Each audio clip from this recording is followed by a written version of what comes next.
It honestly feels as though Donald Trump is actively trying to alienate Republican voters, because that is exactly what's happening right now. This illegal war that he initiated, and now appears to have restarted, is arguably the most unpopular move of his entire term. It's not just because he shattered a major campaign promise, which, let's be honest, was always a lie, but it's also because of the skyrocketing costs we are seeing.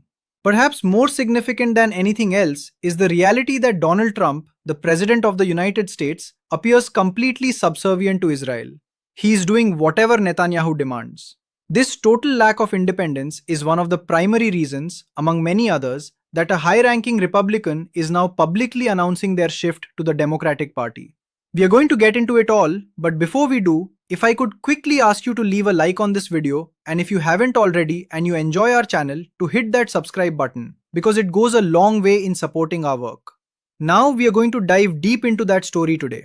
We'll also discuss why the conversation surrounding Israel's nuclear arsenal, which has been kept in the shadows for decades, is so critical at this specific moment.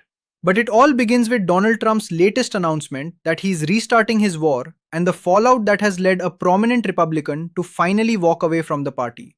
Donald Trump just wrote in a Truth Social post, "Quite frankly, 3 world-class American destroyers just transited very successfully, I might add, out of the Strait of Hormuz under fire. There was, quite frankly, no damage done to the 3 destroyers, but great damage, so great, done to the Iranian attackers. They were completely destroyed along with numerous small boats which are being used to take the place of their fully decapitated navy. These boats went to the bottom of the sea quickly and efficiently. Missiles were shot at our destroyers and were easily knocked down. Likewise, drones came and were incinerated while in the air. They dropped ever so beautifully down to the ocean, very much like a butterfly dropping to its grave. A normal country would have allowed these destroyers to pass, but Iran is not a normal country. They are led by lunatics. Sounds like the United States. And if they had the chance to use a nuclear weapon, they would do it without question. But they'll never have that opportunity. And just like we knocked them out again today, we'll knock them out a lot harder, and a lot more violently in the future." This is the guy who says, "Calm the rhetoric." Okay, if they don't get their deal signed fast, our 3 naval destroyers with their wonderful crews will now rejoin our naval blockade, which is truly a wall of steel. President Donald J. Trump. So according to Donald Trump, we are knocking out Iran. We have completely destroyed them, of course, and they're going to sign a deal. A deal is so close because they want a deal and they are never going to get a nuclear weapon. Where have I heard that before? It sounds like the start of the war. That was 3 months ago, or 2 months, but technically 3. February, March, April, May. And we're still doing it, still fighting the same fight, getting us nowhere, jacking up our prices, allowing Israel to use this war as a pretext to illegally seize land, to kill innocent people in southern Lebanon, to kill innocent people in Iran, to kill innocent people across the Middle East.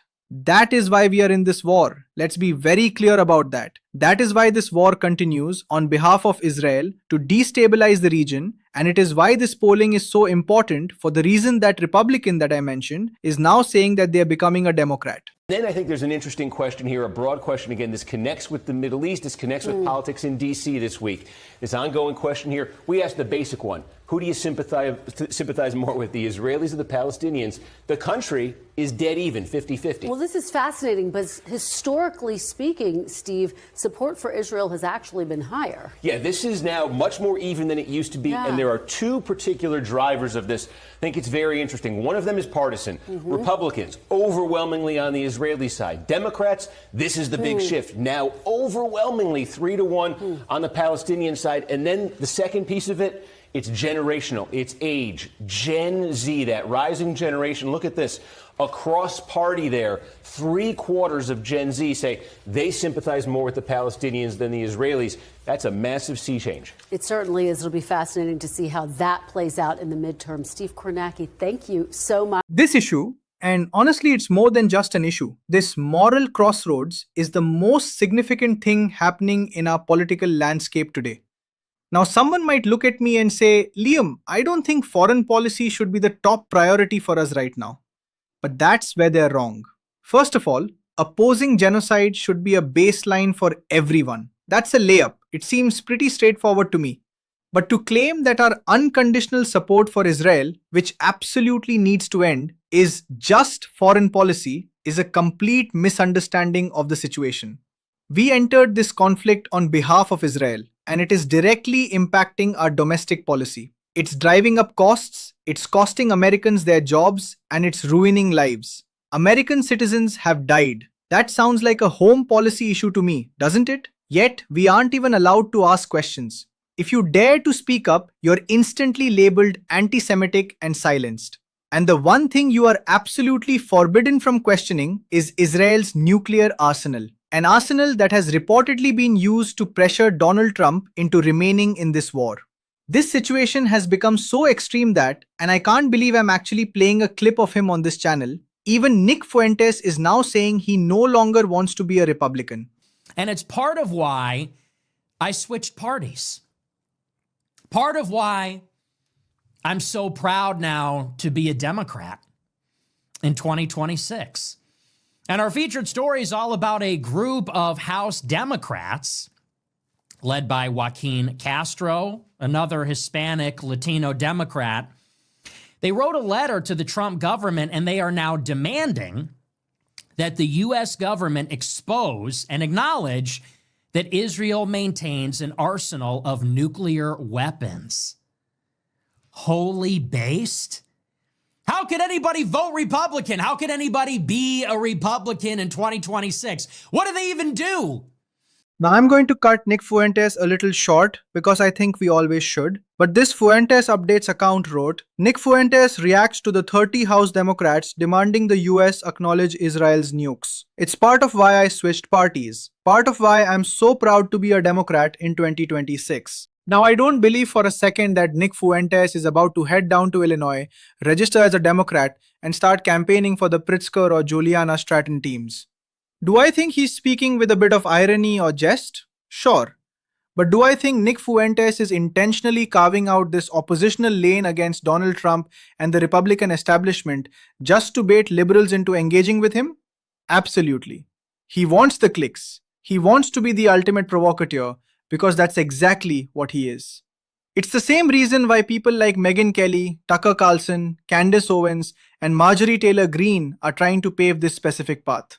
They want to be seen as anti-Trump on this one issue, and they're using the genocide in Gaza and the illegal territorial expansion, this Greater Israel Project, as their vehicle. They talk about it because they want to pretend they're acting in good faith. Let's be real. Nick Fuentes is a blatant anti-Semite, not because he criticizes the state of Israel, but because he's on record saying the Holocaust was funny. He's an avowed bigot. And Marjorie Taylor Greene? This is the woman who talked about Jewish space lasers. I highly doubt her so-called sympathy for the Palestinian people comes from a sudden moral awakening. It's far more likely she thinks this is a convenient political moment to capitalize on because she sees where the country is heading. On the other hand, look at those 30 House Democrats asking about the nuclear weapons that we all know as an open secret Israel possesses. That is the correct direction. Those are the exact questions Democrats should be asking. We need that kind of oversight, especially given what's been reported about that meeting back in February. You had Netanyahu, Trump, Pete Hegseth, Susie Wiles, J.D. Vance, and other administration members. It's been reported that when Netanyahu was trying to pressure Donald Trump into going to war, he basically said, well, we might have to use nuclear weapons against Iran. We might have to go big here. So if you want to be part of this, you've got to help us out, or we'll have no other recourse. The biggest nuclear threat in the Middle East right now is Israel. No country threatens the use of nuclear weapons, implicitly or otherwise, in a way that impacts the United States more than Israel does. They should not have nuclear weapons, period. The fact that they do have them is an open secret that demands oversight. It is insane that we aren't allowed to have this conversation. We should be able to ask these questions without being silenced, especially because when you do, like Joaquin Castro did, you actually get answers. I want to dive into that clip and also talk about Van Jones, so definitely stick around for that. What is Israel's nuclear capability in terms of weapons? I can't comment on that specific question. I'd have to refer you to the Israelis on that. Does Israel have nuclear weapons? I'm not prepared to comment on that. You're not prepared to comment on it? It's a very basic question. We are with an ally conducting a war against Iran. This war continues to escalate.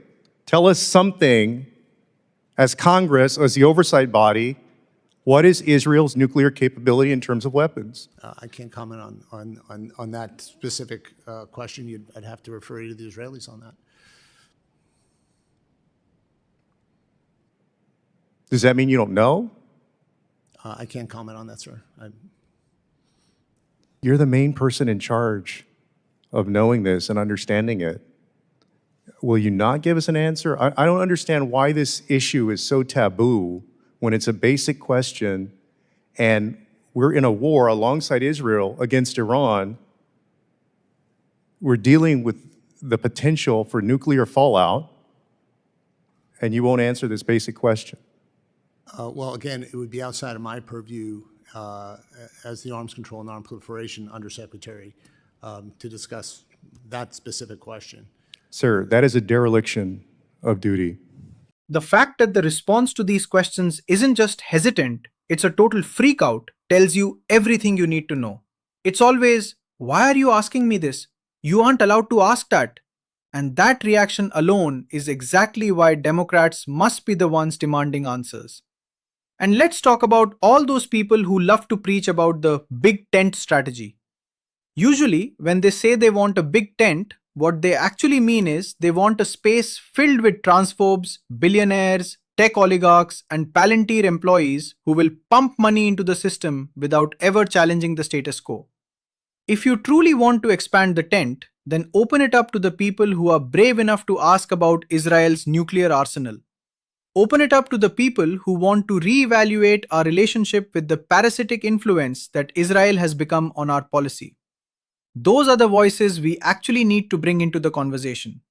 But clearly, the pro-Israel fixtures embedded across our media networks don't agree.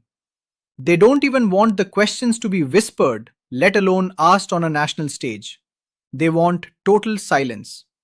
Just listen to this clip from Van Jones and tell me this doesn't sound incredibly suspicious. Why?